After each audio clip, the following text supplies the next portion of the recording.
الحمد للہ رب العالمین والصلاة والسلام علی اشرف الانبیاء والمرسلین وعلی آلہ واصحابہ اجمعین اما بعد اعوذ باللہ السمیع العلیم من الشیطان الرجیم بسم اللہ الرحمن الرحیم لقد رضی اللہ عن المؤمنین اذ یبایعونک تحت الشجرہ صدق اللہ العظیم وصدق رسولہ النبی الکریم ان اللہ وملائکتہ یصلون علی النبی یا ایہا الذین آمنوا صلوا علیہ وسلموا تسلیما اللہم صلی علی سیدنا و مولانا محمد معدن الجود والکرم وآلہ وصحبہ وبارک وسلم۔ حمد الصلاۃ کے بعد امیر المومنین خلیفۃ المسلمین داماد مصطفیٰ صلی اللہ علیہ وسلم حضرت سیدنا عثمان غنی رضی اللہ تعالیٰ عنہ کی حیات مبارکہ کے حوالے سے چند باتیں آج گفتگو کا عنوان ہے۔ نبی کریم صلی اللہ تعالیٰ علیہ وسلم نے حدیبیہ کے موقع پر 9 ہجری میں عمرے کا ارادہ فرمایا تھا، اور حضور صلی اللہ تعالیٰ علیہ وسلم اپنے کئی سو صحابہ کے ساتھ احرام باندھ کر مقام حدیبیہ پر پہنچ گئے۔ سفیر اس کو بنایا جاتا تھا جو بڑا سمجھدار اور زیرک آدمی ہوتا تھا۔ نبی پاک صلی اللہ علیہ وسلم نے اس موقع پر جس کو اپنا سفیر بنا کے بھیجا وہ حضرت سیدنا عثمان غنی رضی اللہ تعالیٰ عنہ۔ حضور نے انہیں سفیر بنا کر کے مکہ مکرمہ میں بھیج دیا، اور 2 ٹارگٹ دیے اپنے سفیر کو، 2 باتیں فرمائیں۔ فرمائے ایک تو جا کے مکے والوں کو بتاؤ کہ ہم جنگ کرنے نہیں آئے، اللہ کے گھر کا دیدار کرنے آئے، اور بڑے پرامن طریقے سے ہم طواف کریں گے، سعی کریں گے، عمرہ کریں گے، لوٹ جائیں گے۔ یہ ہمارا واحد ایجنڈا ہے، اس کے علاوہ کوئی پروگرام نہیں ہے۔ اور دوسرا انہیں یہ بتاؤ ان لوگوں کو جو ایک زمانے سے مکہ مکرمہ میں کفار مکہ کے ظلم سہ رہے ہیں، ہمارے وہ غلام جو یہاں بڑی تکلیف میں ہیں، ان کو یہ خبر دے دو، عثمان انہیں میرا پیغام دے دینا کہ اب تمہاری مشکلات کے دن تھوڑے رہ گئے، اب بڑی جلدی اللہ تبارک و تعالی دین اسلام کو فتح عطا فرما دے گا۔ حضرت عثمان غنی تشریف لے گئے۔ جب حضرت عثمان غنی وہاں پہنچے تو کفار نے آپ کو روک لیا۔ انہوں نے کہا کہ آپ رکیے، دیر ہو گئی۔ ادھر ابو سفیان نے حضرت عثمان غنی رضی اللہ تعالیٰ عنہ کو یہ کہا کہ ہم نبی پاک صلی اللہ علیہ وسلم کو اور ان کے صحابہ کو عمرہ نہیں کرنے دیں گے، آپ اگر چاہیں تو وہ سامنے بیت اللہ شریف ہے، طواف کریں، آب زمزم پئیں، حجر اسود پہ جائیں، مقام ابراہیم پہ جائیں، صفا مروہ کریں، آپ چاہیں تو کر لیں۔ تو حضرت عثمان غنی رضی اللہ تعالیٰ عنہ فرمانے لگے میں تڑپ رہا ہوں کعبے کے طواف کے لیے، لیکن میں بیت اللہ کا طواف اسی وقت کروں گا جب آگے آگے مجھے میرے مصطفیٰ کریم نظر آئیں گے صلی اللہ تعالی علیہ وسلم۔ لوگ آج پوچھتے ہیں کہ بغیر مدینہ شریف جائے حج مکمل نہیں ہوتا۔ میں نے کہا مدینہ شریف کے بغیر حج ہو جاتا ہے، پر مدینے والے کے بغیر نہیں ہوتا، اس لیے کہ حضور نے فرمایا صحیح مسلم میں خذوا عنی مناسککم، حج کے طریقے مجھ سے سیکھو۔ اللہ نے تو کہہ دیا حج کرو، تفصیل تو بتائی نہیں، تو اب آپ کو حضور سے سیکھنا پڑے گا۔ مدینے کے بغیر تو شاید حج ہو جائے، پر مدینے والے کے بغیر حج نہیں ہوتا۔ حضرت عثمان غنی رضی اللہ تعالیٰ عنہ آنے لگے میں طواف ضرور کروں گا، پر اس وقت کروں گا جب مجھے حضور آگے آگے نظر آئیں گے۔ ادھر ایک شخص نے حضور کی بارگاہ میں بھی کہا اپنوں کا نہ پتہ ہوتا ہے، دل بدست آور کے حج اکبر است۔ جو دل ہوتے ہیں نا، دل کو دل سے راہ ہوتی ہے۔ یہ کئی دفعہ جسم علیحدہ علیحدہ ہوتے ہیں پر یہ اکٹھے دھڑک رہے ہوتے ہیں۔ تو دل کو راہ ہوتی ہے. عرض کی یا رسول اللہ صلی اللہ علیہ وسلم عثمان غنی تو طواف کر رہے ہوں گے، صفا مروہ میں ہوں گے، بڑی موج ہوگی، آب زمزم کھول کے پی رہے ہوں گے. حضور نے سامنے والے کا چہرہ غور سے دیکھا، فرمایا عثمان کو تم زیادہ جانتے ہو کہ میں زیادہ جانتا ہوں؟ یا رسول اللہ آپ ہی زیادہ جانتے ہیں. فرمایا پھر فکر نہ کرو، عثمان میرے بغیر طواف نہیں کرے گا.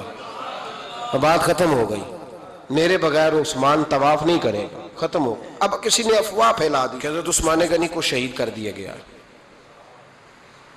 نبی پاک علیہ السلام تک بھی خبر آئی. حضور جانتے تھے ہمارا دل نہیں کرتا کوئی انتشاری بات کرنے کو، لیکن جب لوگ کرتے ہیں تو پھر دل کو تکلیف ہوتی ہے. اب یہاں سب نے لکھا ہے کہ نبی پاک صلی اللہ علیہ وسلم کو خبر ملی، حضور پریشان ہوئے، صحابہ کو مشورے کے لیے بھی بلایا، بیعت رضوان بھی ہوئی. اگر علم غیب ہوتا،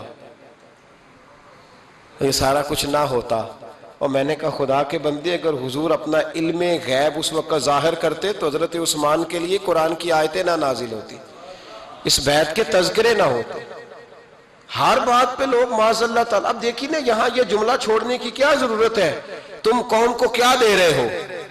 لوگوں کو کیا بتا رہے ہو کہ نبی پاک علیہ السلام اندھیرے میں بیٹھ کے فیصلے کر رہے تھے؟ کیا بتا رہے؟ آج انٹیلیجنس کی رپورٹس بتا دیتی ہیں کہ وہ فلاں کس طرح کا ماحول ہے اور آپ نے کس طرح کرنا ہے، تو تمہیں اپنی خفیہ ایجنسیوں کے مطابق تم فیصلہ کرو تو کہتے ہو ہم بھئی اندھیرے میں فیصلہ نہیں کر رہے، ہمیں رپورٹ ہے تو فیصلہ کر رہے ہیں. اور نبی پاک علیہ السلام کے بارے میں تم لوگوں کو یہ بتا رہے ہو کہ حضور اندھیرے میں فیصلہ کر دیتے تھے، پتہ ہی نہیں تھا. کس طرح کی بات کرتے ہو؟ میرے محبوب پاک علیہ السلام فرماتے ہیں کہ اللہ تبارک و تعالیٰ نے مجھے اس طرح کا علم عطا فرمایا ہے کہ جو تمہارے ذہن میں ہو مجھ سے پوچھو، میں فوراً تمہیں جواب دوں گا. لیکن لوگ اڑ گئے ہیں، کیا کیا جائے؟ اور عجیب فلسفہ ہے، یہاں بھی گرہ لگا دی. پتہ ہوتا تو یہ سارا. اور میں نے کہا خدا کے بندے اگر یہ سارا کچھ نہ ہوتا تو پھر یہ آیتیں کیسے نازل ہوتی؟ پھر صبح قیامت تک حضرت عثمان غنی کی عظمتوں کا کیسے پتہ چلتا؟ جب خبر ملی نا کہ حضرت عثمان غنی کو شہید کر دیا گیا تو حضور نے صحابہ کو بلایا، فرمایا آؤ میری بیعت کرو. حالانکہ بیعت پہلے ہو چکی، آؤ دوبارہ بیعت کرو. یا رسول اللہ کس چیز کی بیعت کرنی ہے؟ تو نبی پاک نے فرمایا میرے ہاتھ پہ بیعت کرو کہ ہم عثمان غنی کے خون کا بدلہ لیے بغیر یہاں سے جائیں گے نہیں. ہم عثمان کے خون کا بدلہ لیے بغیر یہاں سے جائیں گے. اور حوالہ کسی نے دیکھنا ہو علامہ اسماعیل حقی کا تو میں دکھاؤں گا، جس شخص نے دوڑ کر سب سے پہلے نبی پاک کی بیعت کی وہ مولا علی شیر خدا تھے.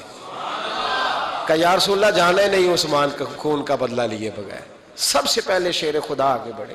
آج لوگ انہی لوگوں میں اختلاف دکھانے کی کوشش کرتے ہیں، صحیح لا حاصل کرتے ہیں.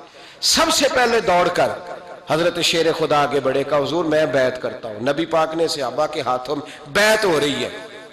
یہ وہ والا واقعہ نہیں جو اس چوک میں پیش آیا تھا، یہ وہ والا واقعہ نہیں جو میرے ساتھ ہوا تھا تو میں آپ کو سنا رہا ہوں.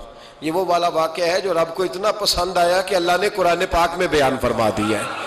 اس کی اہمیت کا اندازہ لگائے کہ رب کریم کو اتنا محبوب ہے یہ انداز کہ قرآن میں بیان کیا. ایک درخت تھا، کانٹوں والا درخت، اس کو شارحین نے لکھا ہے.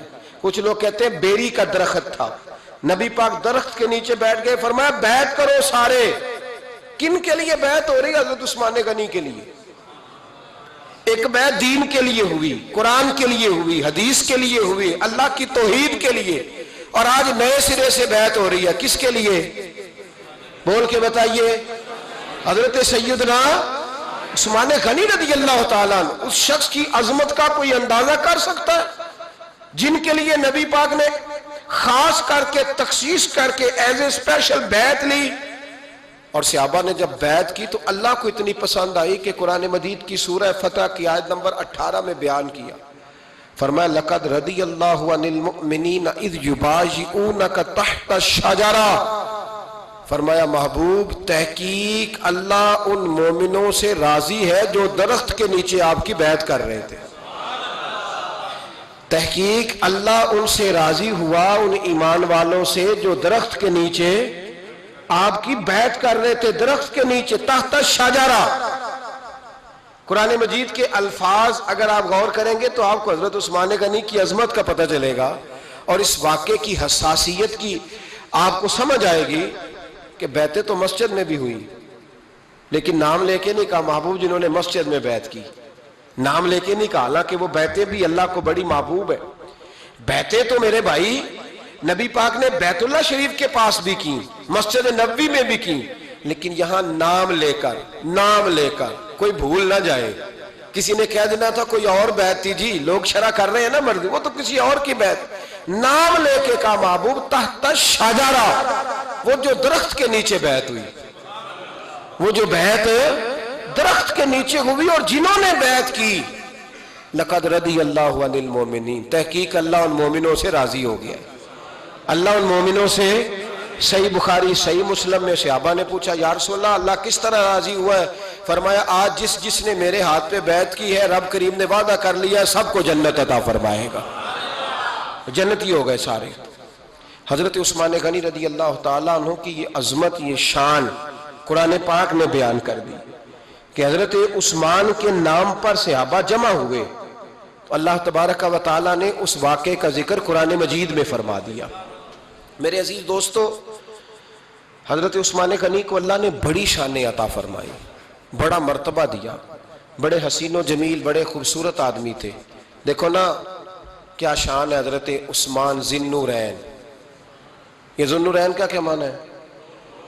دو نور کون ہے؟ حضور کی دو صاحبزادیاں.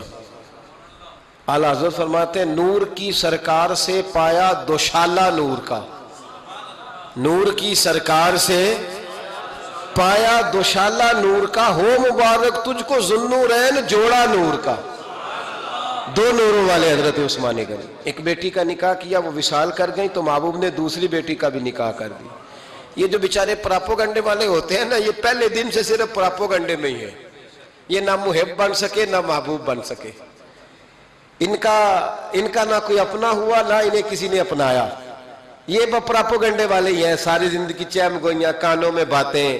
اپنا اپنا مزاج ہے نا جی، جس کے حصے میں جو ڈیوٹی آئی. کچھ لوگ وہاں بھی منافقین چیم گوئیاں کرنے لگے، دوسری بیٹی بھی دے دی، دوسری بیٹی بھی دے دی، دوسری بیٹی بھی دے دی. محبوب کے کانوں تک آواز گئی، فرمایا زیادہ باتیں نہ کرو، میری 40 بھی ہوتی. وہ ختم ہو گئی بات، تم 2-3 کی بات کرتے ہو. حدیث مبارکہ کے لفظ ہے، نبی پاک نے فرمایا میری 40 بھی ہوتی، ایک کے بعد دوسری انتقال کرتی رہتی، میں ساری عثمان کو دے دیتا. حد ہو گئی بھئی، اتنا بڑا مرتبہ. چیم گوئیاں نہ کرو، دوسری بھی دے دی، میری 40 بھی ہوتی. اس حدیث کا ترجمہ یہ ہے کہ محبوب فرماتے ہیں کہ مجھے عثمان پر اعتبار ہی بڑا ہے، مجھے عثمان پیارا ہی بڑا ہے، عثمان غنی کی عظمت ہی بڑی ہے. فرمایا میری 40 بھی ہوتی تو میں ساری یکے بعد دیگر حضرت اسامہ بن زید رضی اللہ تعالیٰ عنہ فرماتے ہیں نبی پاک نے اپنی صاحبزادی حضرت رقیہ رضی اللہ تعالیٰ عنہ کا نکاح حضرت عثمان غنی کے ساتھ کیا تو دونوں میاں بیوی پیارے بڑے تھے، حسین و جمیل بڑے. حضرت عثمان بڑے نفیس آدمی تھے، بڑی نفاست تھی. کپڑا سادہ پہنتے تھے لیکن لوگ کہتے ہیں کبھی ہم نے ان کے کپڑوں پہ دھبا نہیں دیکھا، چہرے پر اتنا سا گرد کا نشان نہیں دیکھا. ہمارے ملک میں سب سے زیادہ خرچہ میک اپ کا آتا ہے، پتہ ہے آپ کو جی؟ اب اگلی جو بات کرنی ہے اس پہ اپنے آپ کو وقت کتنا دیتے ہو، سجنے میں، سورنے میں، تیار ہونے میں کتنا وقت لگاتے ہو. فرمانے لگے حضرت عثمان غنی اتنا تو ٹائم ہی نہیں ہے کہ اپنے آپ کو دیا جائے. تو قبر اتنے پیارے کیسے لگتے ہو؟ فرمانے لگے اپنی وجہ سے نہیں لگتا، حضور کی وجہ سے پیارا لگتا. کب وہ کس طرح؟ فرمانے لگے نبی پاک صلی اللہ علیہ وسلم نے ہمیں وضو دیا ہے. فرمایا ایک دفعہ وضو کر کے آئینے کے سامنے کھڑا ہوتا ہوں یوں لگتا ہے اللہ نے میرے چہرے کو پہلے سے زیادہ نور عطا کر دیا ہے. دیکھیں نا باقی جسم چھپا ہوا ہے اور جو ظاہر ہے اس پر وضو کا حکم ہے. ہاتھ ظاہر ہے تو وضو کر لو، پیر پردے سے باہر ہے تو ان کو دھو لو وضو میں، چہرہ پردے سے کپڑوں سے باہر ہے تو اس کو وضو میں. تو عثمان غنی فرماتے 5 وضو تو میں تازہ کرتا ہوں، پچھلا ہو بھی تو نئی نماز تازے وضو سے پڑھتا ہوں. اور فرماتے اگر میرا قرآن مجید کھولنے کا ارادہ بن جائے تو پھر وضو 6 بھی ہو جاتے ہیں، اور تہجد کے وقت اٹھوں تو 7 بھی ہو جاتے ہیں. فرماتے ہیں علیحدہ سے درود پاک پڑھنے بیٹھوں تو پھر 10-11 وضو بھی ہو جاتے ہیں. میں وضو کرتا رہتا ہوں تو اللہ تازگی عطا کر دیتا ہے. حضرت اسامہ بن زید حضور کے غلام زادے ہیں. فرماتے ہیں میں چھوٹا سا تھا تو نبی پاک کے گھر میں گوشت پکا تو سرکار کو 4 بیٹیوں سے بڑا پیار تھا. حضرت فاطمہ سے زیادہ ہے لیکن 4 بیٹیوں سے بڑی محبت تھی. حضرت رقیہ اور جناب عثمان غنی کے گھر میں اسامہ بن زید کہتے ہیں حضور نے مجھے سالن دینے بھیجا, میں چھوٹا سا تھا اور ابھی پردے کی آیتیں بھی نہیں آئی تھی, حکم بھی نہیں آیا تھا. کہتے ہیں میں سالن دینے گیا, واپس آیا تو میں نے ان دونوں کو بیٹھے دیکھا تو میں نے اتنے حسین میاں بیوی کبھی دیکھے نہیں تھے, اور میری طبیعت کھل اٹھی. فرماتے ہیں جب واپس آیا نا, سرکار نے میرا چہرہ دیکھا, میں نے تو بات کرنی نہیں تھی, حضور نے چھیڑ دی. فرمایا میری بیٹی اور داماد کو دیکھ کے آئے ہو؟ یا رسول اللہ دیکھ آیا ہوں. فرمایا ایسا حسین جوڑا دنیا میں کبھی دیکھا ہے؟ کہا یا رسول اللہ اللہ کی عزت کی قسم کبھی دیکھا ہی نہیں. یہ ظاہری حسن اللہ نے حضرت سیدنا عثمان غنی رضی اللہ تعالیٰ عنہ کو عطا. ایک بات میری یاد رکھنا, حسن ظاہر کا نہیں ہوتا, حسن ظاہر کا نہیں ہوتا, ظاہر کا میک اپ ہوتا ہے. حسن ہمیشہ باطن کا ہوتا ہے. جن لوگوں کے اندر معصومیت ہوتی ہے ان کے چہروں پہ بھی آئی جاتی ہے. کوئی نہیں سمجھ آئی شاید آپ کو. اندر اگر بندہ کڑوا ہونا, کسیلا ہو, چہرہ نہیں روشن ہوتا. اس کی دلیل حدیث میں موجود ہے. نبی پاک صلی اللہ علیہ وسلم سے صحابہ نے کہا یا رسول اللہ اللہ کا ولی کون ہوتا ہے؟ فرمایا جس کا چہرہ دیکھنے سے اللہ یاد آئے. تو ولایت کا تعلق دل سے ہے, چہرے سے نہیں. ولایت کا تعلق بولیے دل سے ہے, چہرے سے ولایت کا تعلق نہیں ہے. لیکن حضور نے دلیل کیا دی؟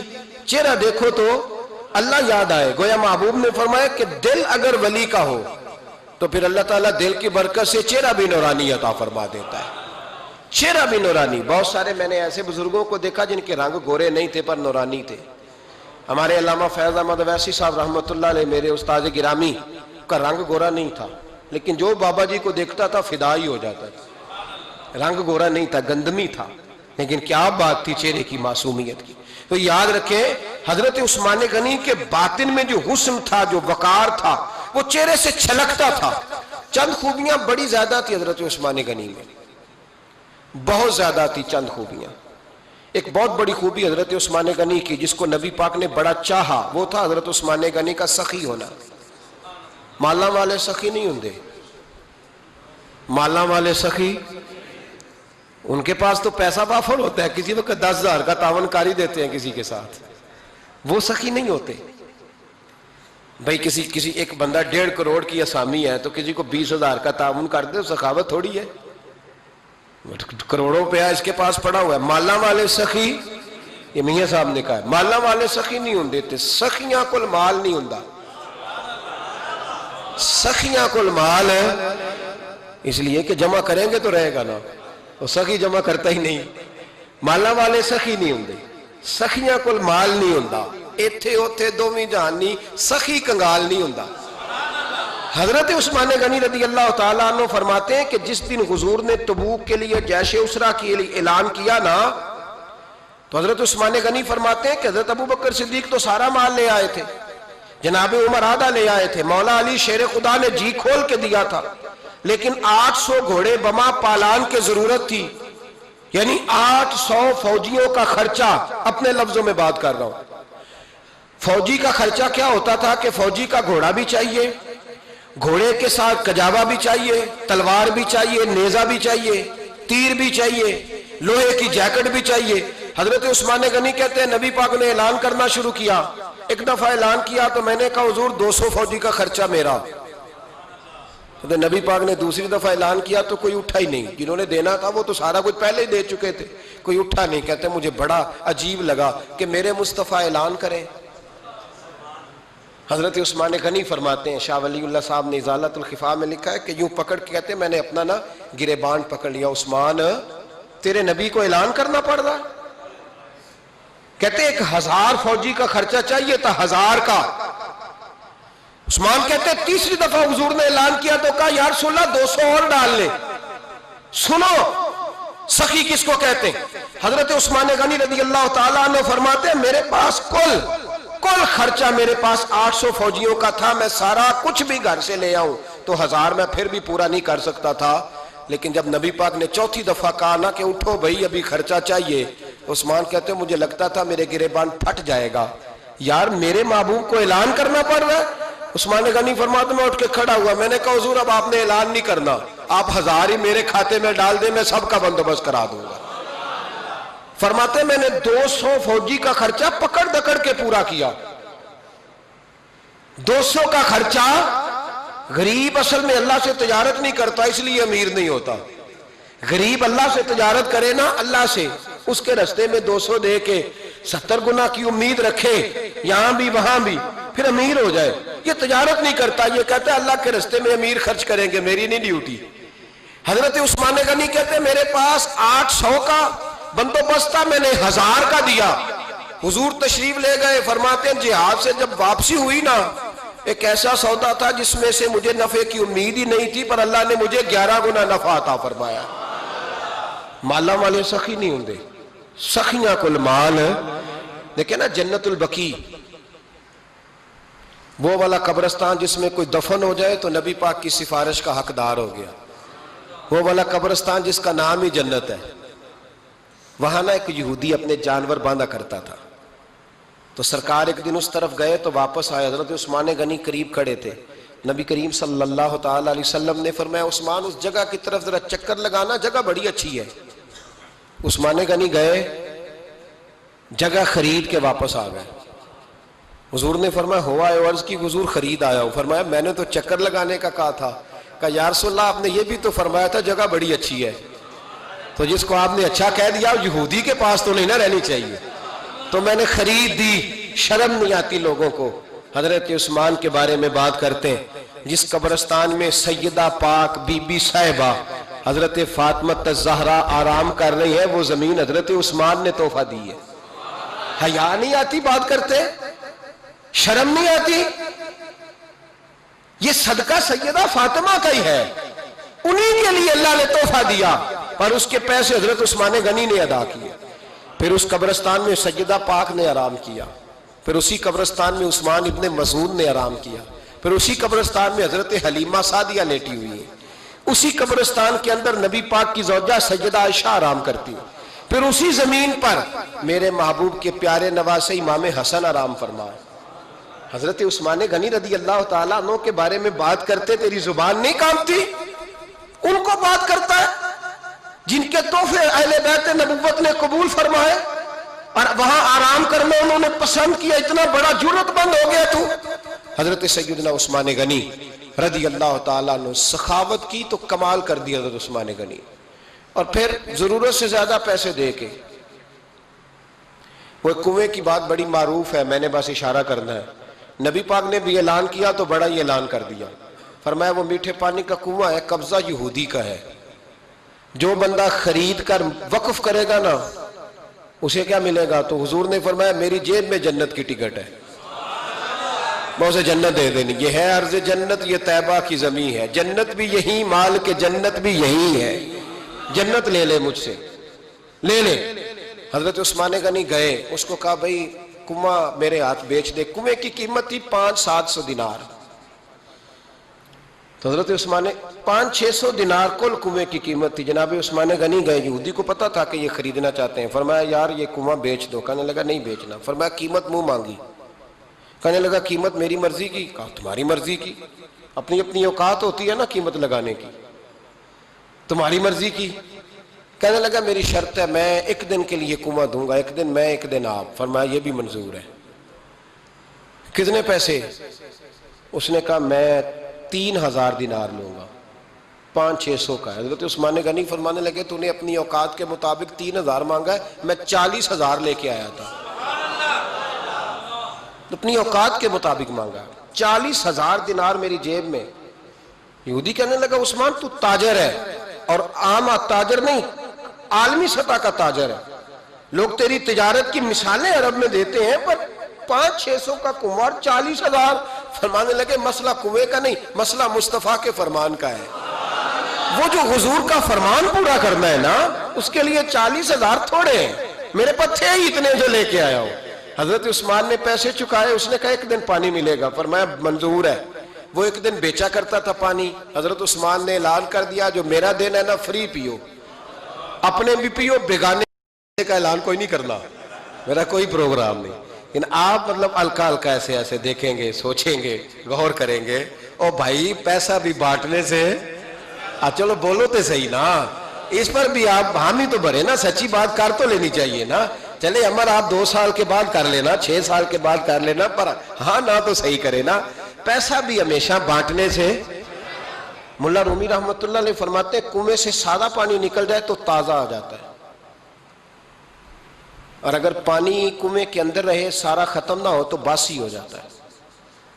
اس لیے فرمایا کرتے تھے میں اس کنویں سے پانی پیتا ہوں جس پہ رش زیادہ ہوتا ہے، اس لیے کہ وہاں سے پانی ختم ہوتا ہے تو تازہ آتا رہتا ہے۔ فرماتے تو اللہ کے رستے میں سارا خرچ کر دے، اللہ تازے عطا کر دے گا اور پہلے سے زیادہ عطا کر دے گا۔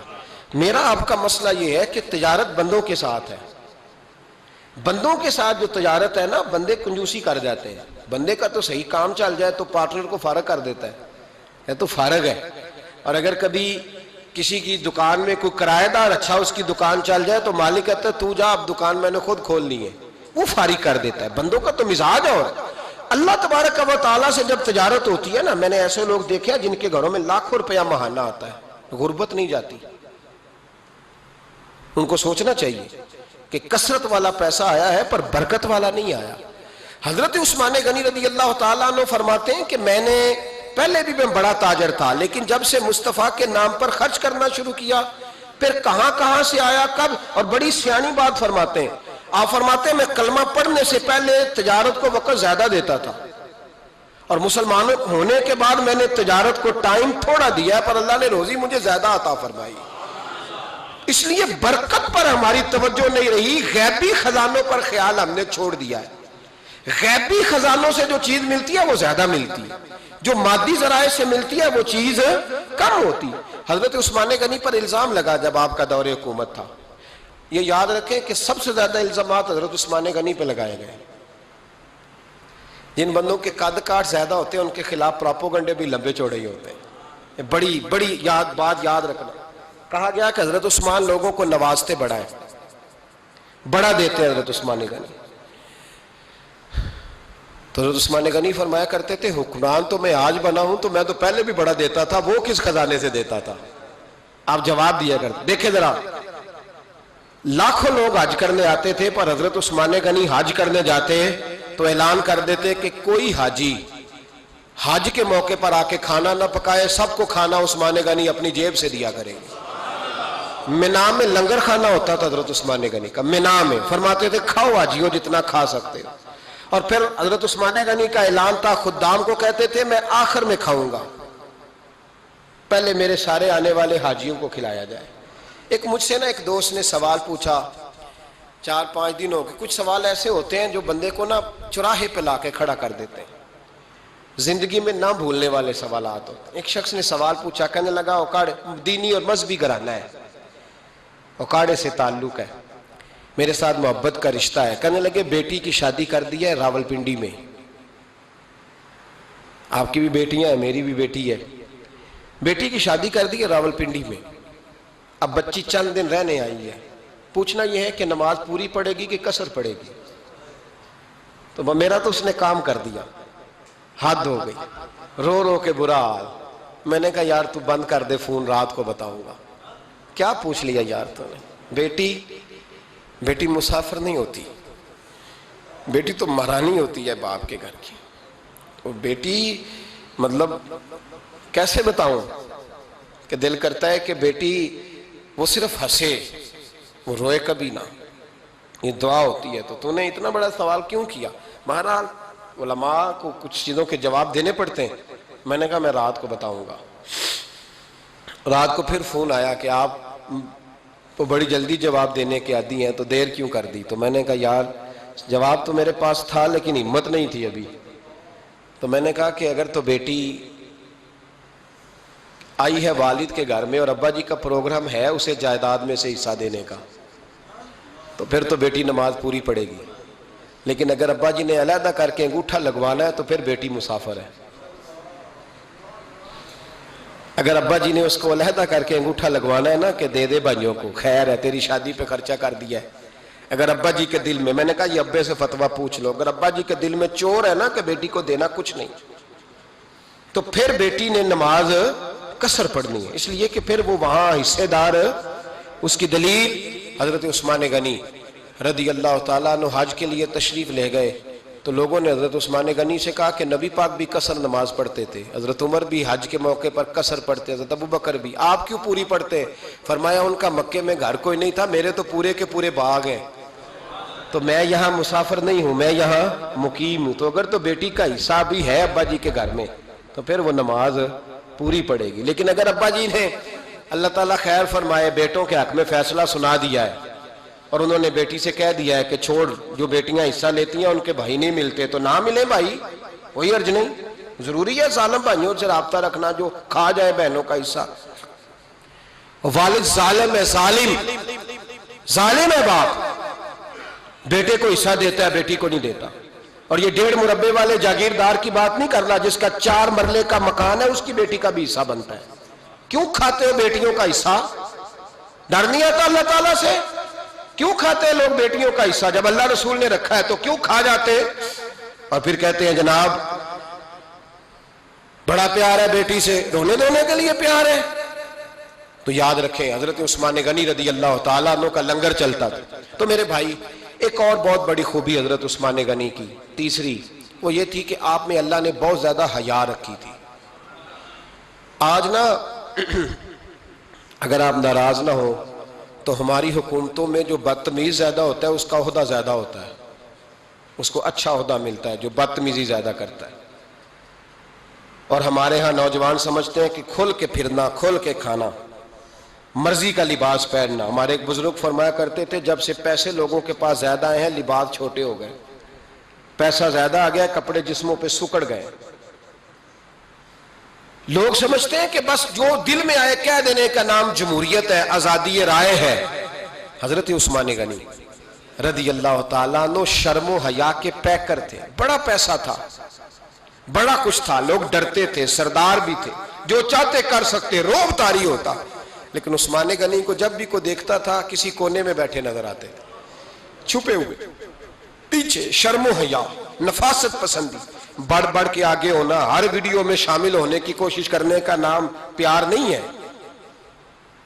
نفاست پسند جو لوگ ہوتے ہیں وہ اکثر چھپے ہوئے ہوتے ہیں، ان کا پتہ ہی نہیں ہوتا لوگوں کو کہ پیچھے دراصل ہے کون۔ دیکھیے نا بڑی معروف حدیث ہے صحیح مسلم میں، نبی پاک صلی اللہ علیہ وسلم آرام فرما رہے تھے، حضور نے تامت مبارک باندھی ہوئی تھی، لیٹے ہوئے تھے سرکار۔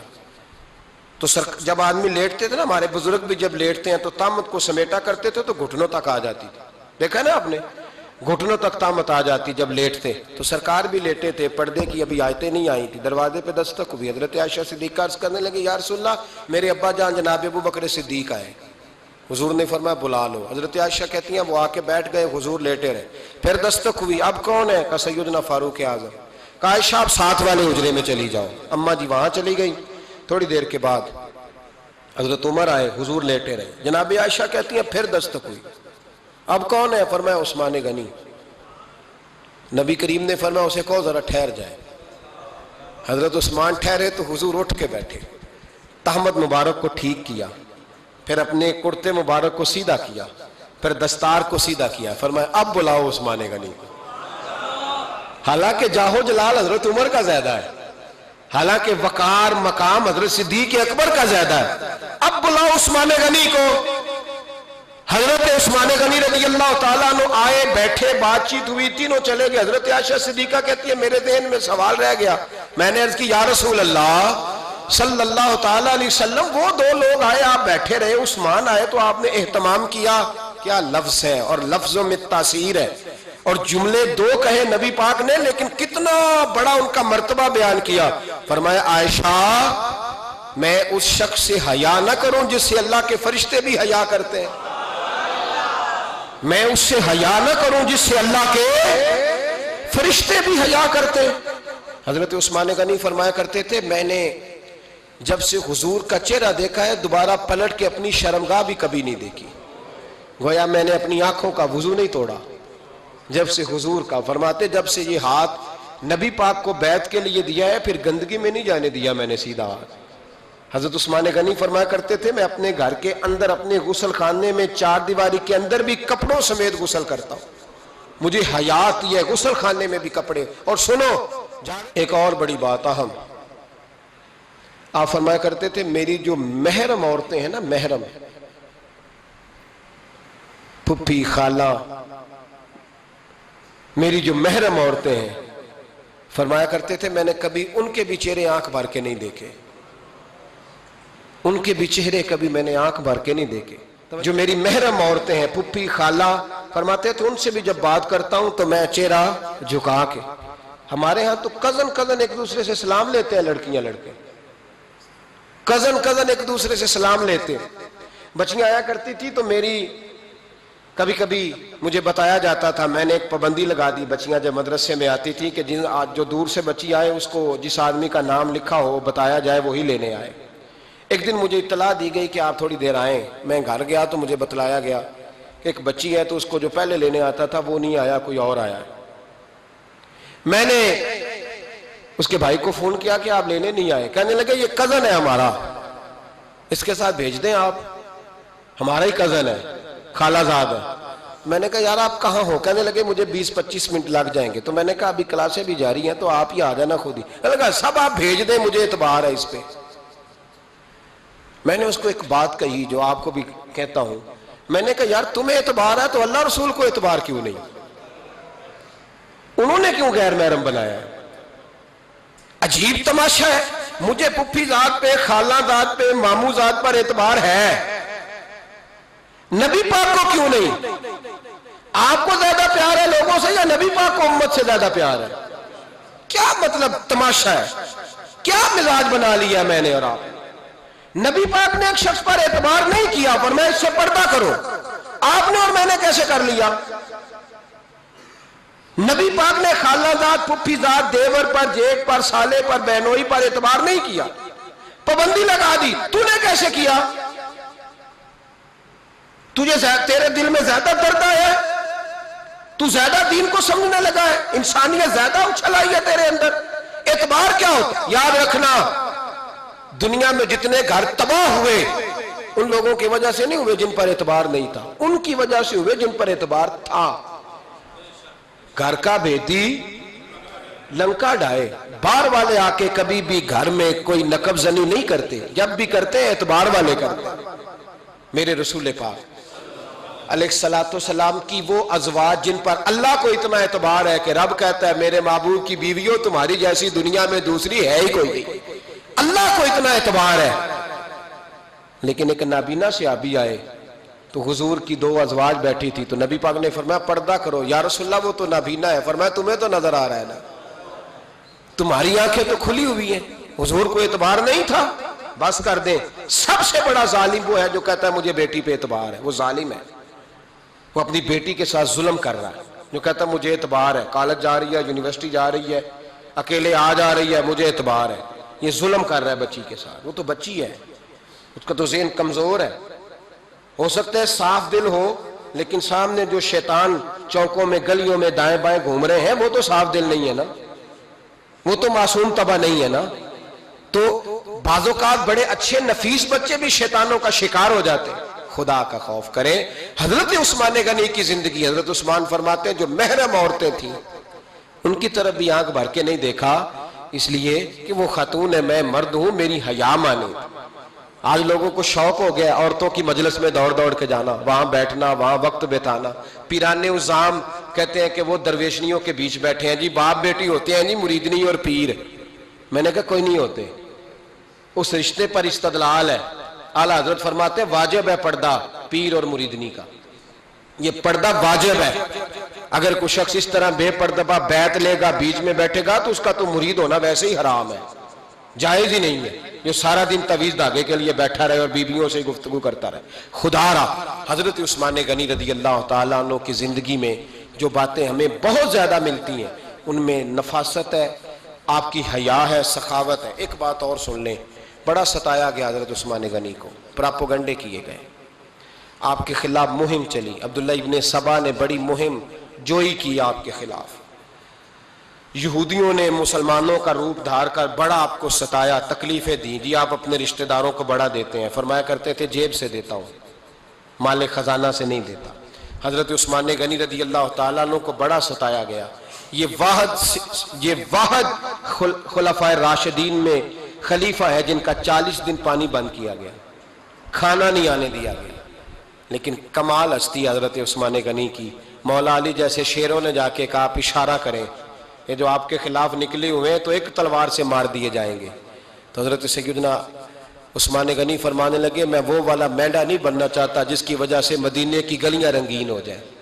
امن کا کعب خلافت چھوڑ دیں. فرمایا حضور نے کہا تھا اللہ تمہیں ایک قمیض پہنائے گا، لوگ اتارنا چاہیں گے، تم نے اتارنی نہیں. صبر سے، حوصلے سے، اطمینان سے. یہ وہ واحد ہستی ہے حضرت عثمان غنی جنہوں نے شہادت قبول کر لی لیکن تلوار نہیں چلنے دی، لوگوں کو ایک دوسرے کے گلے نہیں کاٹنے دی. وہ شخصیت ہے حضرت عثمان غنی کی. لیکن بڑا ستایا گیا، بڑا پراپوگنڈا. مجھے بتائیے اس کے بارے میں اللہ قرآن کی آیتیں نازل کر دے اور جس کے بارے میں مصطفیٰ کریم ایک بار نہیں تین بار جنت کی بشارت عطا کر دے. کوئی بندہ ہمیں تاریخ بتائے، حوالے دے، کہانیاں سنائے تو ہم اس کی کہانیاں دیکھیں گے یا نبی پاک کا فرمان دیکھیں گے؟ بولیں، جا کے بولیں، جا کے. کسی کہانی پر کبھی بھی کان. بس ایک حدیث میں نے بڑی دفعہ سنائی ہے، پھر سناتا ہوں، ترمذی میں ہے. نبی پاک جنازگاہ تک گئے جنازہ پڑھنے. یا رسول اللہ فلاں آدمی انتقال کر گیا. جنازگاہ تک تشریف لے گئے جنازہ پڑھانے، لیکن جنازگاہ تک پہنچ کر محبوب نے فرمایا اس کا جنازہ نہیں پڑھانا. یا رسول اللہ کیوں؟ فرمایا اس لیے کہ یہ عثمان غنی سے بغض رکھتا تھا. تو حضور تو اس کا جنازہ نہیں پڑھتے. خبردار کسی داستان پہ کان نہ دھریں. عقلیں دوڑاتے پھرتے ہیں لوگ، ایسے ہوا تھا تو ویسے ہوا تھا تو اس نے کہا تھا تو اس نے کہا تھا. ہمیں اس کی اس کی نہیں خبر، ہمیں تو مصطفیٰ کا پتہ ہے. جو حضور نے جن کی شان بیان کر دی ان کی شان پر ہم کسی تاریخ کا حوالہ مزید ضرورت محسوس ہے. بس اپنی طبیعت میں سادگی اور صفائی پیدا کریں، سخاوت پیدا کریں، حیا پیدا کریں. یہ حسن ہے. اس حسن کو حضرت عثمان غنی نے تقسیم کیا ہے. اللہ سمجھنے کی توفیق عطا فرمائے. آخر دعوانا